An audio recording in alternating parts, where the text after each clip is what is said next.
which can be, value and not volume, has worked. A lot of Australian manufacturers and Australian businesses are setting up shop in India, and they want certain hurdles to be overcome. So all of those aspects are important. Let me just quickly go and try and speak with the Indian diaspora, walk across and see if what their opinion is, what their point of view is, and let me quickly ask them. Hi, did you all guys get to meet the Prime Minister? Yes. Did we are so happy. We are so happy. You're very happy. His hand is so soft, and he is so nice to speak to, and it's really great. We love him.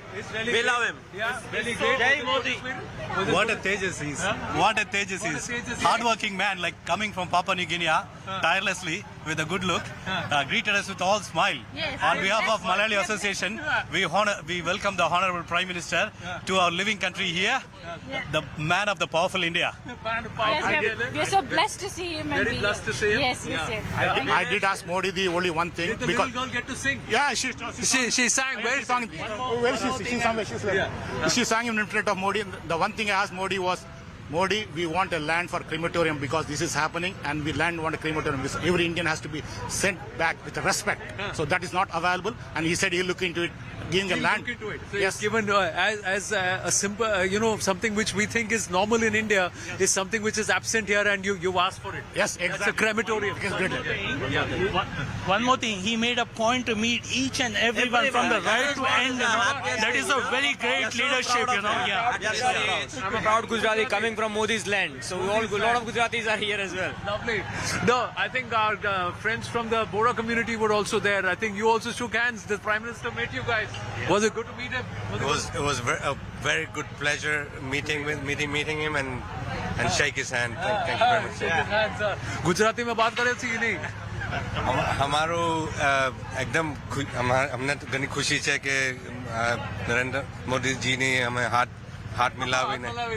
Very good. I saw that he spent some time and he was engaging, trying to speak with and understand from where you are. Thank you. It was very exciting, and it was worth the wait, and we represent the public sector face of India in Australia. So it's very happy, and it's a very big honor for us to be with here to welcome our Honorable Prime Minister Modi ji.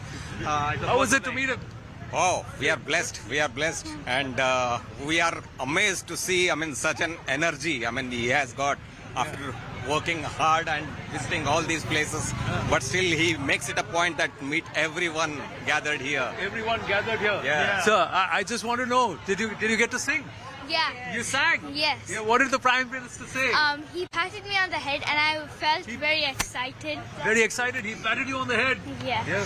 And this is a very memorable memory. Very memorable. So you're going to go and boast to your friends tomorrow and say, listen, I sang for the PM and he blessed me. Yeah. Phenomenal. Were you nervous or were you all right? I was nervous, You was but nervous. I felt all right afterwards. You felt all right after you sang for it? Yeah. Fantastic. Lovely. I know you said that it's how was it to meet the Prime I was Minister? very much excited to see him for the second time here in Sydney, and we welcome him, and it is going to be a big day tomorrow with 20,000 people celebrating the... You got this picture for him? Yes. He autographed it? He's autographed it. Okay. Can I just show it? So this is a picture of the Prime Minister, and he's actually autographed it for you. Lovely. Fantastic. Oh, lovely. How was it? 14 when he came, he autographed at that time too. You autographed it? That's done by me, and this is again me. I'm so happy. This is done by you. Lovely. Yes. Let me just have a look at this. Oh, lovely. What's your name, ma'am? Shobna Singh. Shobna, you've done a phenomenal job. It looks beautiful. I'm also very happy with my work because he looks so alive. Yeah. I was telling my children, have I done it? Because he is about to speak. What did he have to say when he said He said, आप बहुत अच्छा बनाते हैं. Because he remembered last time he did. I was the only one he autographed at that time. And so really a big achievement So for he me. said, आप तो अच्छा बनाते हैं, and you've got an autograph of it. Lovely. So Vande Mataram Narendra Modi. Vande Mataram. Yes. So such a Fantastic. Fantastic. It's a lifetime memorable day for us. We can never forget. For several months now. Yeah, we are doing a 40 kilometers bike and a car rally in Sydney from various three or four locations. For tomorrow. For tomorrow. For tomorrow ahead of his... Yes. We are all from Seva International. Seva International, the bike ride is tomorrow from Macquarie Fields to Darling, to the location. So they're going going to be on the bike rides. How was it to meet the Prime Minister? Yeah, I'm so happy to see him first time actually in my lifetime, and this is a very good moment for me. Well, yeah.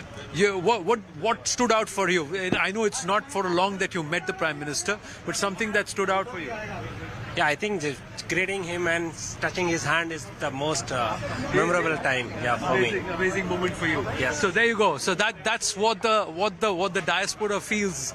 See, as I'm talking to all of them, they're all very, very thrilled, and they feel that this is worth it, and it's just amazing. That man's energy is amazing, is what they have to say. Back to you in the studio. And Anand, this is just a glimpse of what we are going to see tomorrow. The Diaspora Connect that the Prime Minister has every single time that he travels abroad is something of a highlight every single trip of his. The excitement that we are seeing this late in the night there is just a glimpse of what's expected tomorrow at that stadium, which is perhaps going to be chock-a-block. Yes, it is, and I have to tell you, it's a capacity of 20,000 people. There are at least 23,000 people who are expected to be there, hoping to get in. And the number of people who are calling those who they think can help them get in, that number is intense. And that conversation that Prime Minister Anthony Albanese had between him, President Biden, and PM Narendra Modi is true, because every other politician is saying the same thing. The number of calls I have got, and not just from the Indian community. There are people from various communities, various groups across Australia who actually are trying to... There are people from New Zealand who are wanting to come in and saying that we want to be part of what's happening at the Kurus Bank Arena. So now the organizers are actually thinking, did we actually book a smaller space? Should we have actually gone for a larger one? Because they at that time thought that a 20,000 capacity should suffice. Now they're saying that it should have been at least 40,000, given the kind of response that it's happening, the number of people who want to listen to what the Prime Minister has to say and meet him, get a chance to meet him. So I think he is. Tomorrow we are expecting not just Prime Minister Anthony Albanese, but I'm given to understand that even Scott Morrison, the former Prime Minister, he could be there. And some of the MPs, federal MPs, who are all, even though Parliament is on in Canberra, they're all going to be making a beeline and coming back to Sydney, cutting short their work in Canberra so that they can be here tomorrow evening. And then, after the event gets over at 8:30, they're actually going to drive back or fly back to Canberra. So that's their plan, and that's the kind of accommodation that's going to happen just for the gala reception. So the excitement around the Prime Minister and to listen to what he has to say is immense, and they're hoping that there are one or two important announcements that are made during that. One of them is the possible naming of Harris Park area in Parramatta as Little India. So when the Prime Minister takes stage tomorrow at that event, all eyes are going to be on what he says. And it's going to be quite an unprecedented event, like Anand was also pointing out. A lot of dignitaries, Australian ones at that, are going to be present at that particular event. The stadium is going to be up to the brim as far as the people there are concerned. But it's not all play. It's a lot of work for the Prime Minister as well, beginning with the CEO's roundtable that he has tomorrow morning for us here. Yes, there is a CEO's roundtable, but before that at about 9:50 there is a guard of honor that's planned. There is a CEO's roundtable. Thereafter there is another set of meetings post noon around 12:30. Then they have a short break for lunch, and there are some other select closed door meetings which are going to happen. Prime Minister Anthony Albanese is taking charge of these meetings, and his team are coordinating a lot of the meetings. Thereafter, by about 5 o'clock, 5:15 is when they start towards the Kurus Bank Arena. At 5:45 or 6 p.m. is when the Prime Minister is expected to reach the Kurus Bank Arena. And thereafter, before he comes in to address the gathering, there is a select group of people who he will be meeting, greeting, talking to for some time, about 10-15 minutes. There is a conversation. There are a few photo ops that will happen. And after that, he will watch the entire cultural presentation for him before he addresses the gathering. So he is going to watch some of the cultural performances, and then there is also about a half an hour, 40-minute address. So that is also something which is possible, which is planned. Sure. All of that is happening tomorrow. The Prime Minister perhaps retiring for the night after his successful visit, not just for the G7 summit over the weekend, but also the 24-hour quick whirlwind trip that he had to Papua New Guinea as well. What's the mood like there? Have people started dispersing? Because I'm given to understand, Anand, that the Prime Minister has now retired for the night.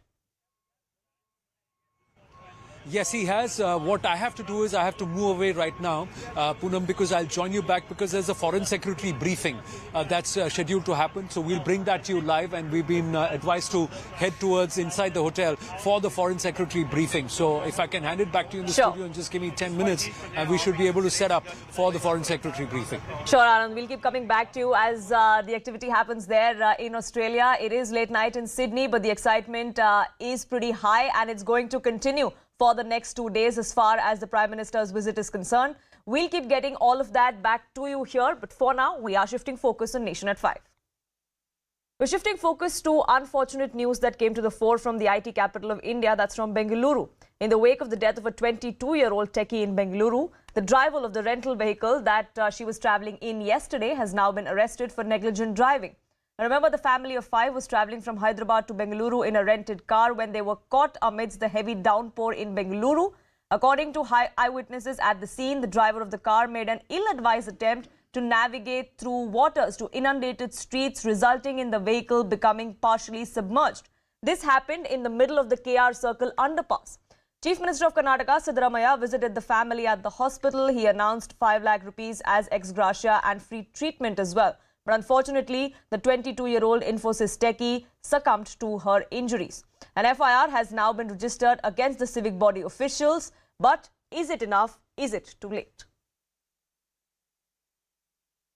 I stand exactly in that location where unfortunately the tragedy took place. This is that KR Circle Underpass right here. Looks absolutely dry now. But just a few hours ago, I should say exactly around 23 hours ago, this was the same place where a lady lost her life. She couldn't come out of a vehicle where the water was gushing. It was almost 7 feet high.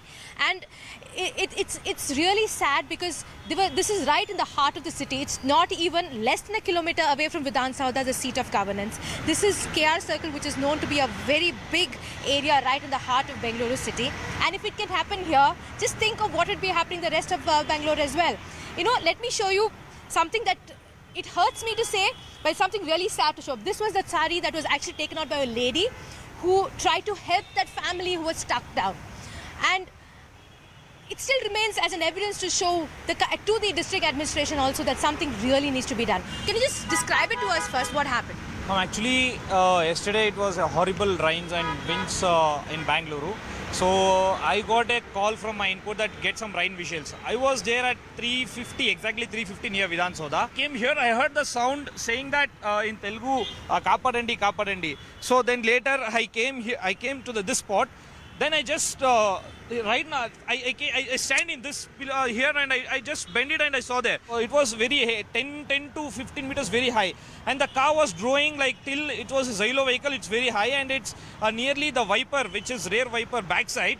It was fully water, like more than 150 to 200 vehicles. I'm begging them, actually, anyone knows a swimming, because they are a family who are stuck under the bridge, they are droning. Please help them. The people were very neglecting. Bad thing is, like, there were 5 ladies and 1 gent. Among them, 1 lady was stuck inside the car. Those 5 people were trying to pull outside them. Actually, they rescued 5 ladies, and 1 lady was stuck behind the backside of the dicky door. ಯಾರು under ಪಾಸ್ನಲ್ಲಿ ಹೋಗಲ್ಲ. ಇವರು ವಿಜಯವಾಡದವರು ಗಾಡಿನ ಬಾಡಿಗೆಗೆ ಮಾಡ್ಕೊಂಡು ಬೆಂಗಳೂರು ನಗರ ನೋಡಲಿಕ್ಕೆ ಬಂದಿದ್ದಾರೆ.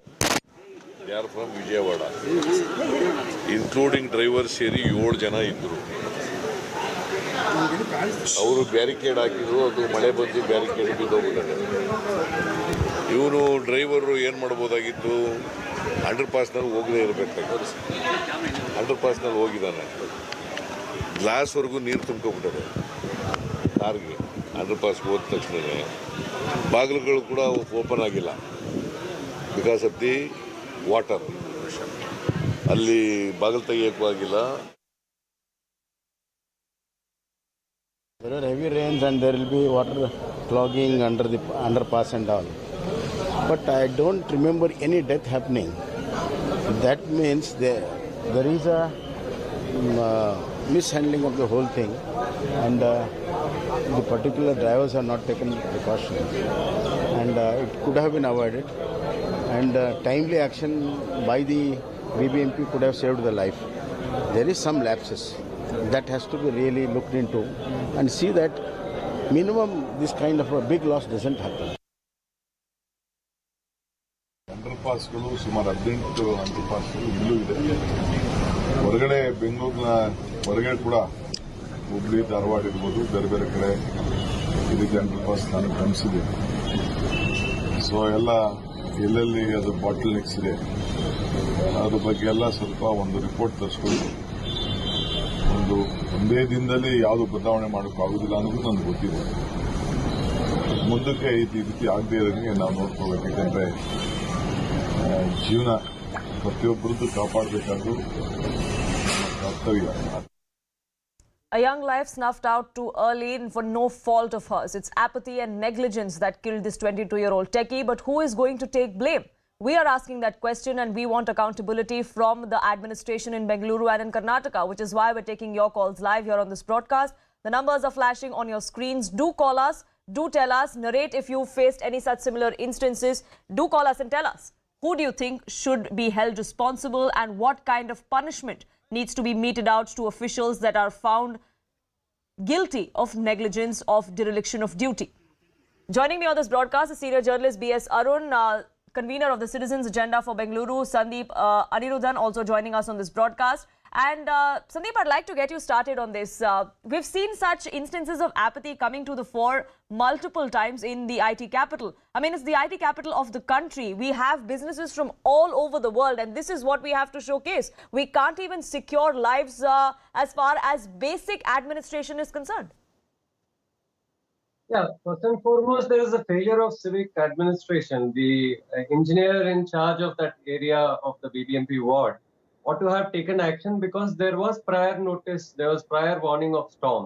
When there is a storm warning, they should ensure that places like underpasses where water will accumulate, if it doesn't have sufficient drainage, they should have installed pumps in advance. They seem to have failed. Secondly, the traffic police also failed. If the traffic police have noticed that a particular area is inundated, they should have barricaded and not allowed any traffic there. Yes. So on multiple instances, this seems to have failed. But it also brings us to a larger problem. Why does that underpass exist? Because underpasses do not really help in any traffic situation, nor do flyovers. See, underpasses and flyovers are small projects which the city administration does in collusion with consultants and contractors to make money. So they don't actually fit into a plan. Now, why doesn't it have a plan? The city doesn't have a plan. We call it the IT capital of India. But since 1992, we are mandated to have a planning authority.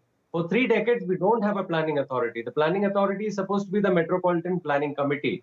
This is 74th Amendment of the Constitution, which specifies that a city should have a planning authority called the Metropolitan Planning Committee. Secondly, it also specifies that a city should have a city government which is devolved, decentralized, and unified.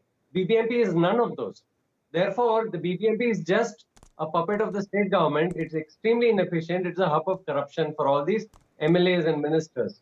So, systemically, our city has been impoverished by the violation of the constitution by consecutive state governments. That is why this is a mess. Yes. Corruption is the mess. It's the lack of political will that has ended Bengaluru in this situation. And B.S. Arun, before I get you in, we're also taking our callers here, our viewers who are calling in, sharing their and narrating their ordeal, also wanting to tell us what it is that they want from their elected representatives. Kumar from Bengaluru is calling us here on this broadcast. Yes, Kumar, go ahead. Yeah, see, one of the problems that I see in BBMP in Bangalore is, of course, there is a lot of apathy, but then they have the highest number of speed breakers in the city. And also the garbage clearance is not enough.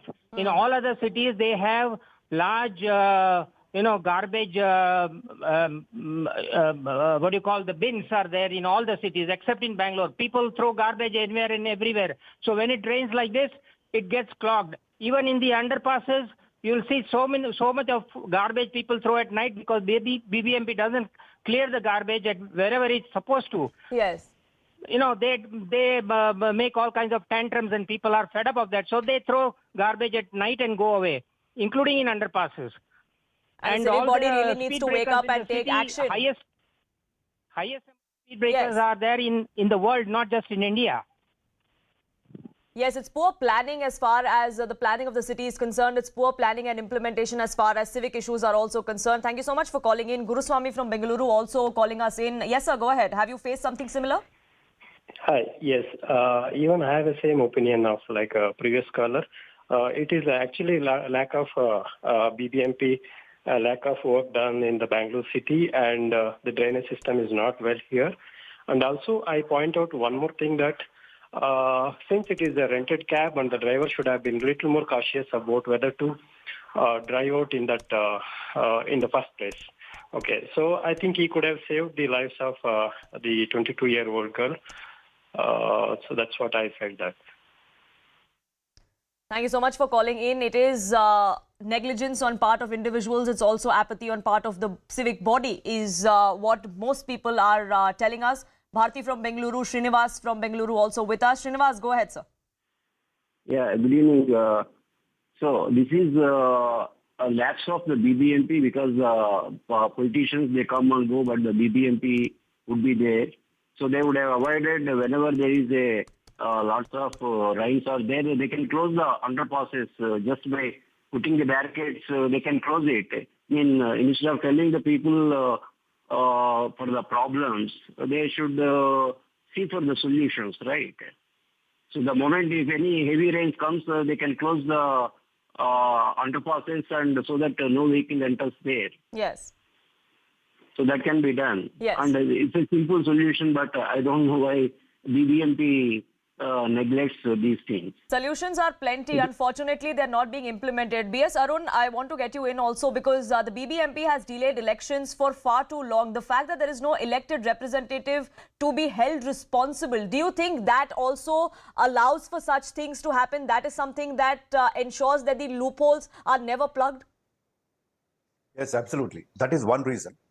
We haven't had elections for the last 3 years, 3 or 3.5 years.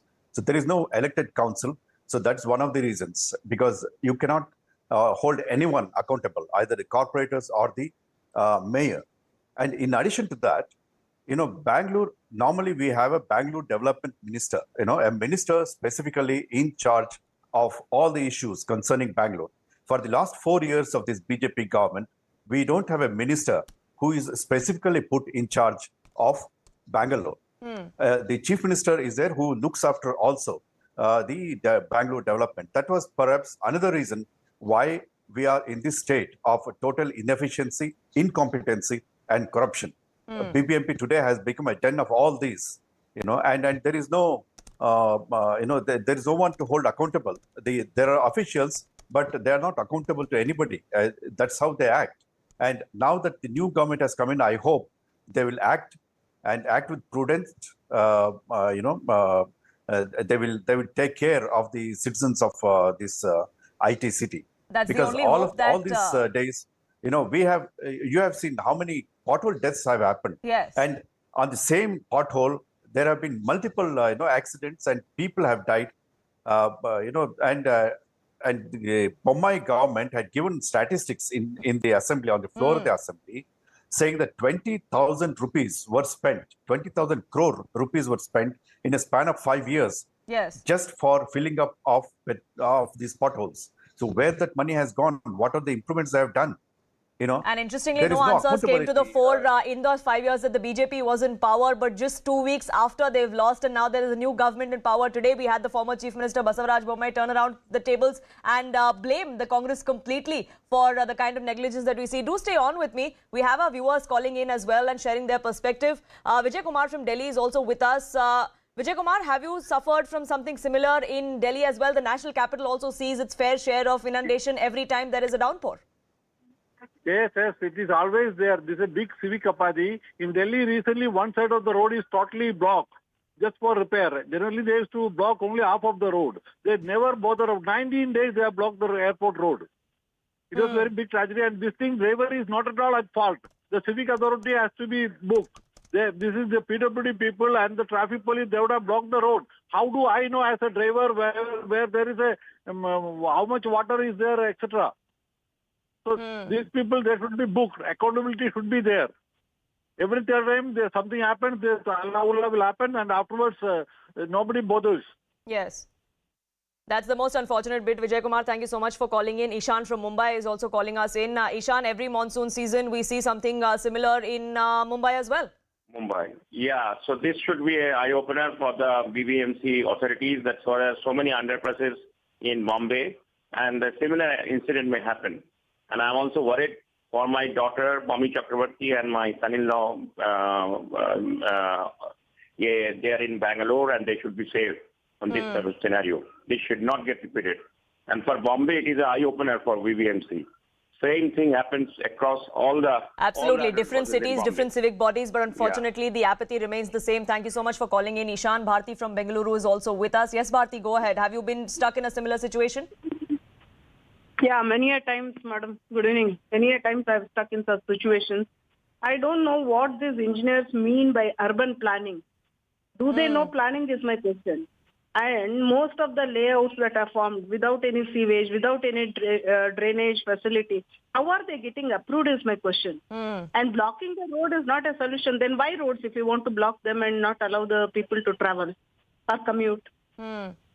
Absolutely. It's poor planning, unfortunately, and even poorer implementation that seems to be the cause of the suffering, not just in Bengaluru, but multiple other cities as well. I thank all our viewers for calling us here and sharing their perspective. I also thank our guests for joining us, but we have to cut across to a press briefing by the Ministry of External Affairs on Prime Minister's visit. As you can see, we have just entered the hotel, straight touching down from Port Moresby in Papua New Guinea. Prime Minister arrived just a while ago on the third leg of his three-nation tour. It has been absolutely packed visit so far, with both bilateral and multilateral engagements, about which we have spoken over the last couple of days. Just to share with you very briefly the sense of proceedings, the meetings, the discussions that happened between the Prime Minister of India and the 14 leaders of Pacific Island countries at the third India FIPIC Summit, which was held in Port Moresby in Papua New Guinea. Prime Minister arrived in Port Moresby on late on Sunday night. This was the first ever visit by an Indian Prime Minister to Port Moresby, Papua New Guinea, and in a very special gesture, Prime Minister James Marape of Papua New Guinea received the Honourable Prime Minister at the airport. Prime Minister also received a 19-gun salute and a ceremonial guard of honour at the airport, besides a special traditional welcome reserved normally for the returning family members of that country was also accorded to the Honourable Prime Minister. And today, Prime Minister co-hosted with Prime Minister James Marape the third summit of the Forum for India-Pacific Island Cooperation, FIPIC. This is a unique platform that brings together India and 14 Pacific Island countries: Cook Islands, Fiji, Republic of Kiribati, Republic of Marshall Islands, Federated States of Micronesia, Niue, Republic of Nauru, Republic of Palau, Papua New Guinea, where the summit was held, Samoa, Solomon Islands, Tonga, Tuvalu, and Vanuatu.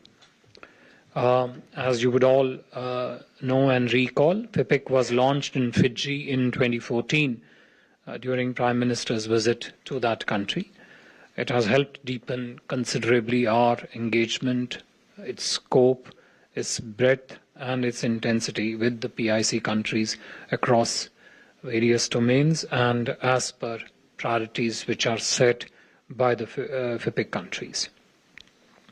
Today's summit was an opportunity for the PIC leaders to share their views on regional priorities and interest and on engagements with India in their space. There was an overwhelming sense of goodwill towards India and appreciation about India's role and of its engagement in the region. Prime Minister's interventions have been already made available to you. Among other things, he launched the Sustainable Coastal and Ocean Research Institute, SCORI, that is housed in the University of South Pacific in Suva, Fiji, and is supported by NCCR, the National Centre for Coastal Research, Chennai. SCORI is designed to be a nodal centre of excellence in coastal and ocean research and development, focusing on building capacity in some of the most pressing concerns and priorities of the Pacific region for the benefit of the people of the Pacific Island countries, such as the impact of climate change, about which pretty much every Pacific leader spoke in today's summit, on the marine ecosystem, marine pollution, coastal vulnerability to sea level rise, again something which was very prominently underlined by each of the PIC leaders, sea erosions, cyclones and tsunamis. He also launched DWEPIC, or Data Warehouse for Empowering Pacific Island Countries, which has been developed by Indian Space Research Organization.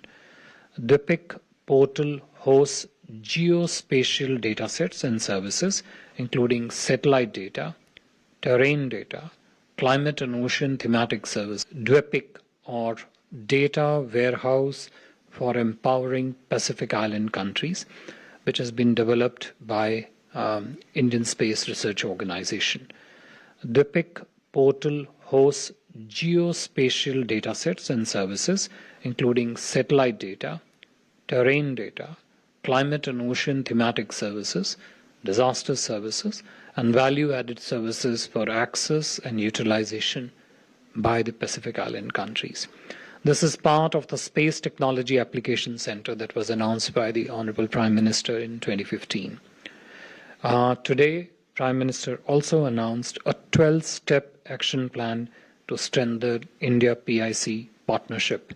I will just enumerate key parts of that 12-step action plan. First, he announced a 100-bed regional super speciality hospital in Fiji, setting up of regional IT and cybersecurity training hub in Papua New Guinea, Sagar Amrit scholarships, 1,000 scholarships spread over the next 5 years, again across the range of areas that are priority for the Pacific Island countries. Jaipur Foot Camp to be organized in Papua New Guinea in 2023, and thereafter 2 camps annually in various countries of the Pacific. FIPIC SME Development Project was another key action point announced today. Solarization project for government buildings across the Pacific Island countries. Desalination units for drinking water. Supply of sea ambulances to the countries of the Pacific Island. Setting up of dialysis units. Setting up of 24/7 emergency helpline. Setting up of Jan Aushadhi Kendras, again to make cost-effective and efficient pharmaceuticals available to the Pacific Island countries, and setting up of yoga centers. On the bilateral side, Prime Minister held meetings with the PNG Governor General, Sir Bob Dade, as well as with Prime Minister James Marape. They discussed ways and means to further strengthen their partnership across various sectors, including particularly trade and investment, on matters relating to cooperation in the field of health, capacity building and skill development, as also information technology. Documents on visa exemption for diplomatic and official passport holders, as well as on holding Foreign Office consultations, were also signed during the visit. During today's meetings in Papua New Guinea, Prime Minister was also bestowed with the honor of the highest civilian award of Papua New Guinea, the Grand Companion of the Order of Loguhu. This was conferred upon the Prime Minister by the Governor General in a special ceremony. Prime Minister and Prime Minister of Papua New Guinea, James Marape, also launched a translation of the Tamil classic Tirukkural in the local Tokpising language The book is co-authored by linguist Mrs. Subha Sasindran and Mr. Sasindran Muthuvel, Governor of West New Britain, province of Papua New Guinea. Prime Minister also had a bilateral meeting with His Excellency Mr. Sitamani Rabuka, Prime Minister of Fiji. Discussion covered key sectors of cooperation including capacity building, healthcare, climate action, renewable energy, agriculture, education and information technology. On behalf of the Fijian President, His Excellency Mr. Ratu William Maivallili Kottinever, Prime Minister Rabuka bestowed Prime Minister Modi with the highest honor of the Republic of Fiji, the Companion of the Order of Fiji. Prime Minister Modi thanked the government and the people of Fiji for this honor and dedicated it to the people of India and to the generations of Fiji Indian community who have played a key role in the special and enduring bond between the two countries. Prime Minister also held brief meetings with other PIC leaders who attended today's summit. On the sidelines of India FIPIC Summit, Prime Minister also met with His Excellency Mr. Chris Hipkins, the Prime Minister of New Zealand. The two leaders discussed ongoing bilateral cooperation initiatives and agreed to expand cooperation in various sectors, including trade and commerce, education, information technology, tourism, culture, sports, and people-to-people ties. Before departure from Port Moresby, Honourable Prime Minister interacted with the alumni of the Indian Technical and Economic Cooperation training courses from across the Pacific Island countries. These included senior government officials, leading professionals, and community leaders who have received training in India under ITEC. Since the last FIPIC summit in 2015, India has trained close to 1,000 officials from all countries in this region. India has also sent experts on long-term deputation to agencies in these countries to assess them across various areas of economic activity. Prime Minister will be in Sydney till Wednesday evening. During this period, this is just to give you a bit of an outline of what lies ahead of a Prime Minister's visit to Australia, to Sydney. He will hold bilateral meetings with the Honourable Prime Minister of Australia, Anthony Albanese, also call on Governor-General David Hartley, and a meeting with Leader of the Opposition, Peter Dutton. Prime Minister Albanese will also host a dinner for Prime Minister, and during his upcoming 2 days of stay, Honourable Prime Minister will meet leading CEOs and also address the Indian community here. We will share more and detailed information on his visit, on his various engagements during his stay in Sydney over the course of a couple of days. I would stop here, and if there are questions, we'll try and answer them. Thank you. Thank you, sir.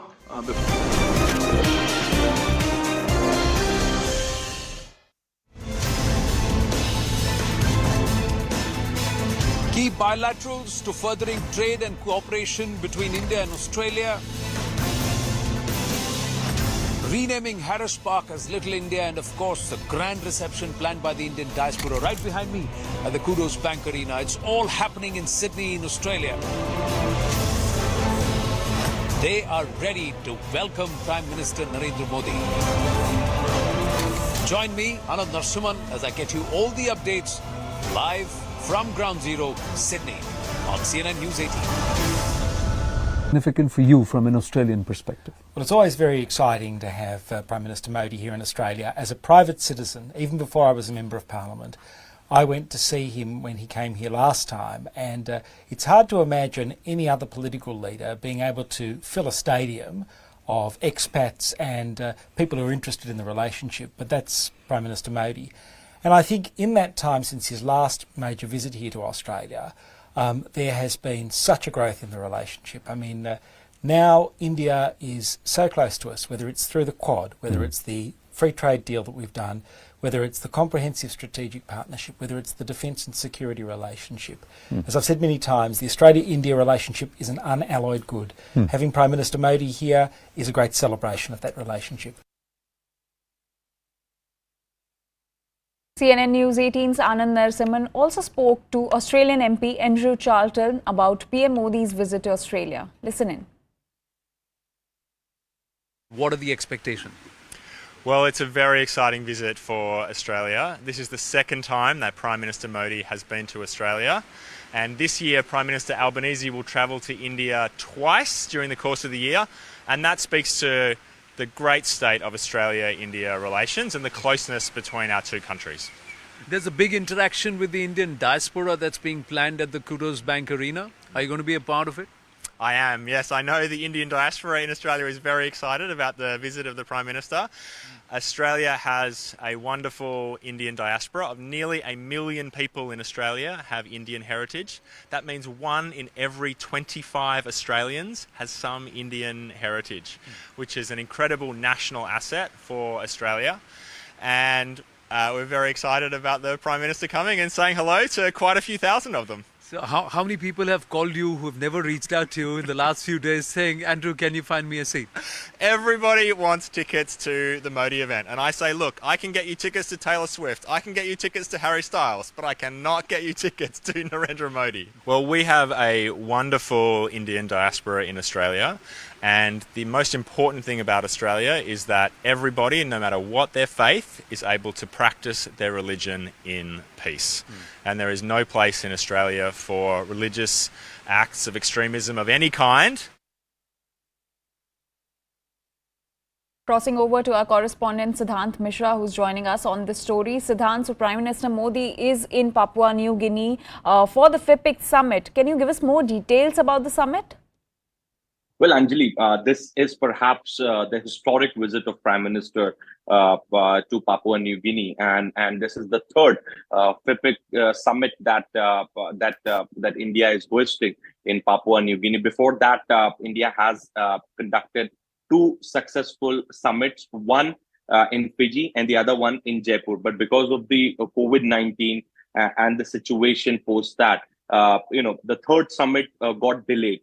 But today it's happening in Papua New Guinea, and perhaps, the kind of statement that the Prime Minister of Papua New Guinea has made, calling Prime Minister Narendra Modi as a leader of Global South. And in fact, all these Pacific islands have agreed to rally behind Prime Minister Narendra Modi. At the same time,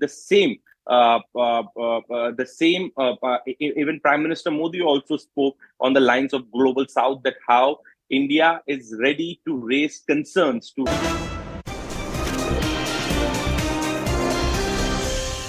you, sir. Before I open the floor for questions, ground rules, please introduce yourself and the organization that you represent. Yeah, Siddhant, let me open with you.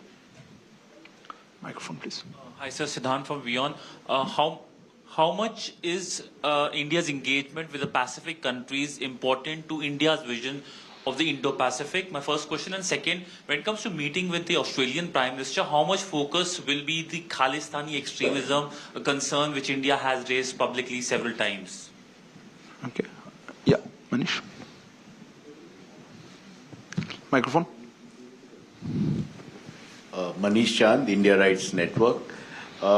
So this FIPIC summit took place after a hiatus of 8 years. Following this summit, can we expect a more structured, more regular engagement? My second question is, Pacific Island countries have become an arena for geopolitical rivalry. At this summit meeting, first questions on the FIPIC aspect, the warmth, the kind of reception and of course breaking away from protocol that was extended to Prime Minister Narendra Modi, did that come as a surprise? And will that translate into support at multilateral forums like the WTO and the UN? How assured are we, given the pressure of America and of course the Chinese pressure? That's a very loaded question. And yeah, I have to ask that question because that's where it all hinges. No, you're presuming. Go ahead. Yeah. What's the other one? I'm just the other aspect with respect to Australia. One of the aspects is how far has ECTA been productive So is that going to be the common ground or key aspect which should be looked at? And the other aspect, final question, on the extremism aspect, it's the issue of secessionism which is not being understood. Will that be impressed upon beyond just the religious protection or protection of the Indian diaspora, the act of secessionism against India? Okay. Yeah, Vishal. So this is Vishal Pandey from Z News. There is a lot of news we are hearing that regarding the renaming of the Harris Park as Little India. What is the official stand over this? Will the formally renaming the name of Harris Park as Little India? If you wait another 24, 48 hours.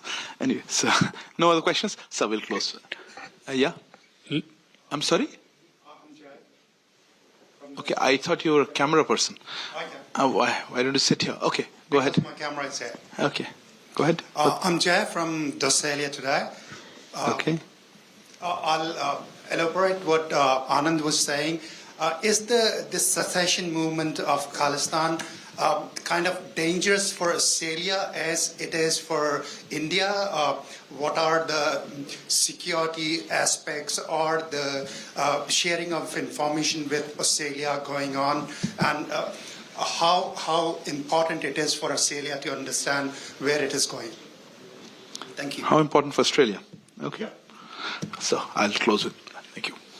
Look, let me just first take up the entire set of observations, I would say, translated into questions on different aspects relating to upcoming discussions between the two leaders.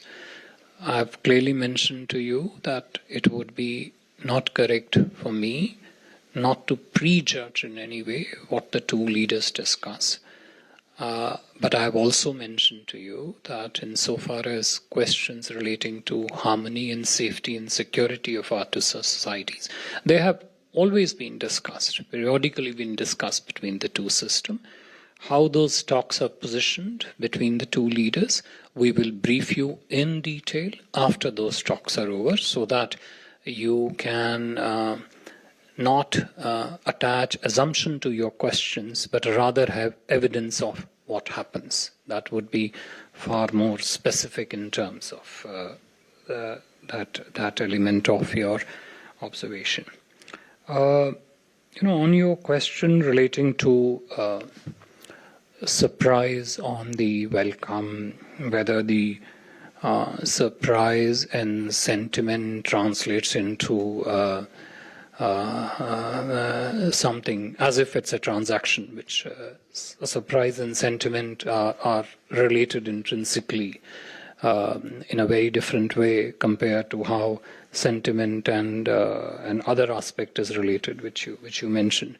I think I would put it slightly differently. I think it's a question of the frame of assumption. There is a frame of assumption that surprise and sentiment was for a purpose.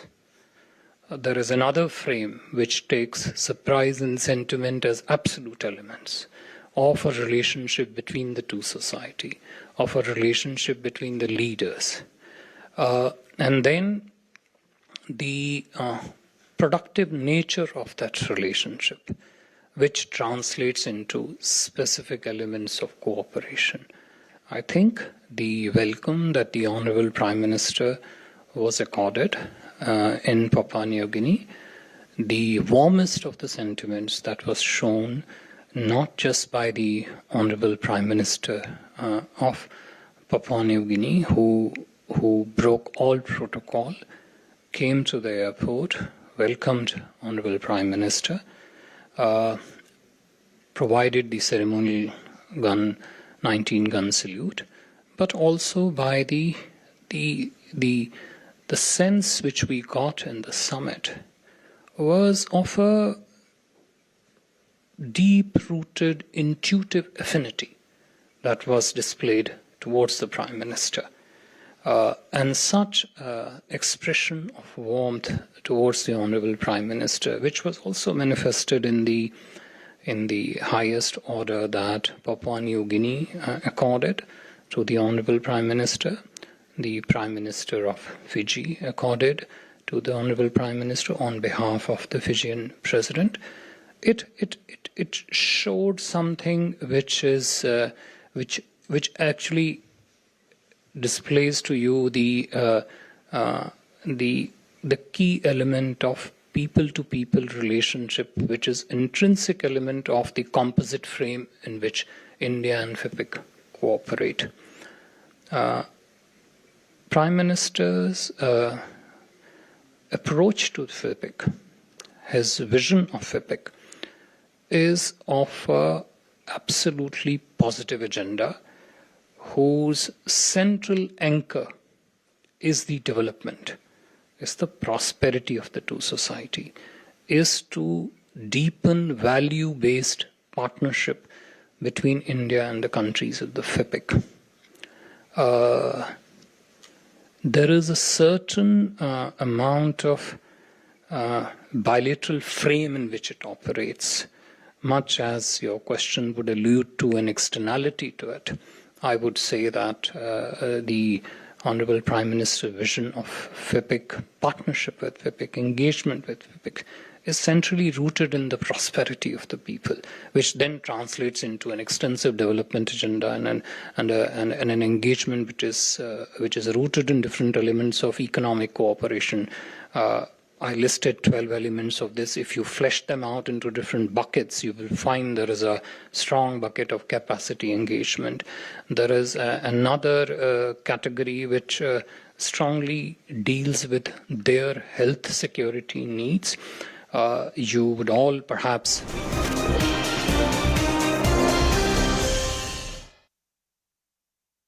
India is ready to raise concerns, to raise problems of Global South on international multilateral forums like G7 and G20. And perhaps yesterday, in fact, when Prime Minister was in Japan attending G7 summit, with whomever he met in bilateral engagement, or perhaps at the time of speaking to the leaders from the other nations and even the other dignitaries, each time around, Prime Minister did mention about the problems that the countries from Global South are facing. So there is no doubt, in fact, after this visit, there is no doubt that the positioning that India is doing as a leader of Global South is now getting endorsed by other countries also, and especially from the Pacific Islands. Prime Minister Narendra Modi has landed in Papua New Guinea on Sunday after his Japan visit for the G7 summit. Now, Prime Minister Modi received a special welcome at Papua New Guinea when he arrived to host the third summit of the Forum for India-Pacific Islands Cooperation. As a gesture of respect, Papua New Guinea Prime Minister James Marape touched Prime Minister Modi's feet when he landed in the country. Now remember, this is the first visit to Papua New Guinea by any Indian Prime Minister. The Prime Minister also got a rousing welcome from the Indian diaspora. During his visit, Prime Minister Modi will hold talks with the Papua New Guinea Prime Minister James Marape and Governor General Sir Bob Dade. CNN News 18 Siddhant Mishra spoke to High Commissioner of Papua New Guinea, Paulias Corne, about James Marape touching PM Modi's feet as a mark of respect. Listen in. We saw that how Prime Minister of Papua New Guinea gave a very emotional reception to Prime Minister Modi by touching his feet as a remark of respect for Prime Minister Modi. How would you like to react to it? Because in India, it has been received very well, and it also talks about the confidence that nations like Papua New Guinea and in fact the other Pacific nations are showing on Prime Minister Modi's leadership. Yes, you know, it is our tradition to show emotion to our very best friends, and tears automatically rolls down our eyes. And this is the expression that Prime Minister expressed tonight as Prime Minister set foot on PNG soil. And we are very happy. And it is tears of joy that has moved India, and we are so proud that these tears will move our countries forward. Ambassador, before 2014, the Pacific Islands were not on the radar of Indian foreign policy makers. After Prime Minister Modi coming to power, the engagements have increased. Of course, India can play a greater role for the Pacific because Pacific occupies one-third of the world's ocean and land mass. So the people and the islands are small, but India can make an impact. And Prime Minister Modi's trip to the Pacific signals that step in that.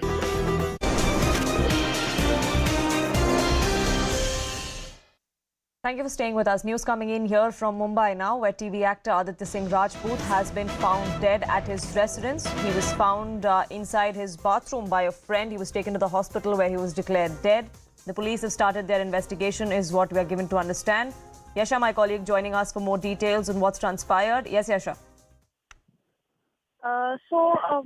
Preliminary information that is coming on stage, that is the death of Aditya Singh Rajput, is that he was found dead in the washroom at his residence, which is in Oshiwara. He used to live on the 11th floor of a high-rise, and when his friend reached his residence, he found him dead inside the washroom. He, along with the building watchman, took him to a nearby hospital, wherein he was declared dead on arrival. Now, as of now, there's been allegations that there's a possible drug overdose in this case. However, there's no confirmation from the police as of now in this particular matter. Of course, the matter has been brought to the notice of Mumbai Police. Mumbai Police will further be investigating this case. There is a possible accidental death report that will be filed, and a postmortem would be done at the nearby hospital. But considering it's a preliminary information, this has been reported early this morning, and this is where, considering more details of the case are not available, considering there's no details about the postmortem or how the death took place, Mumbai Police has been tight-lipped on this, but it's just a basic information that has come in, where it's been found that Aditya Singh Rajput was found dead at his residence early this morning. It's unfortunate news there coming to the fore. Yasha, do stay on with me. We have some more breaking news coming in that we're shifting focus to now. News coming in connection with the Aryan Khan extortion case, where former NCB officer Sameer Wankhere, who is under questioning by the CBI, has been summoned once again. We're given to understand that this time around he's been called in 2 days from now, that is on the 24th of May. Yasha continues to be with us. Yasha, have you been able to gather any details of his first round of questioning? So as of now, after his first round of questioning, CBI has mentioned that the Sameer Wankhere did not cooperate much with the investigation. Basically, from his questioning, in fact, point out to the fact that there were several allegations against Sameer Wankhere, including that of disproportionate assets, that about his foreign trips as well, and the lavish lifestyle that he used to live. Apart from that, when it comes to the Aryan Khan case, that's the Cordelia Cruz drug bust case, there are several allegations against him and his team, which in fact mention that he and his team did not really adhere to the investigation. There have been several CCTV footages which have not been submitted to the NCB SET. Then apart from that, the use of private vehicle. In fact, all this pinpoints to the allegations of prevention of corruption, under which the CBI is investigating this case. So on the basis of this, in fact, it was mentioned by CBI as well that they are trying to investigate this particular angle of prevention of corruption against Sameer Wankhere. But however, he is not giving crucial information pertaining to this case, and that's been an allegation has been leveled by CBI, which is where they had mentioned before the court that that Sameer Wankhere should not be given any kind of a relief here on, but Bombay which is why he has to face the CBI again in 48 hours. For the moment, Yasha, thank you so much for getting us the latest on that. But that is a wrap from my side here on this edition of Nation at 5. Shivani Gupta joins you next.